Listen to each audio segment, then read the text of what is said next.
नमस्कार जय जगन्नाथ मु साथी फाउंडेशन ट्रस्ट सभापति संजय कुमार परिडा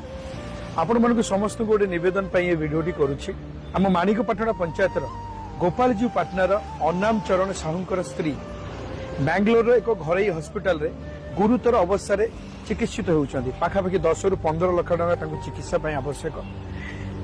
एभली परिस्थिति रे ए भिडियो देखुथिबा समस्त भाई भौणी मान मो तरफ आम साथी फाउंडेशन ट्रस्ट तरफ नवेदन करुच्ची आपण माने अल्प किछि सहयोग राशि हाथ बढ़ाते जमी प्रत्येक वीडियो रे आपण माने सहयोग करती एवं अनेक असहाय जीवन बंची जाए अनेक को ए परिस्थिति रे दुखद समय आपण मान छोटिया सहायता को बल दिए सेमती आपण माने मध्य ए वीडियो रे आमे तांकर स्कैनर डिटेल्स दे देइछु अनाम भाई को गोटे छोटिया सहयोग करंतु ए परिस्थिति रे तांको स्त्री पुणी थरे पुनः जन्म पांतु प्रभु जगन्नाथ निकट में हमर एतिकी प्रार्थना आपण को रिक्वेस्ट निश्चित भाव में किछि ना किछि सहयोग करिवे जय जगन्नाथ।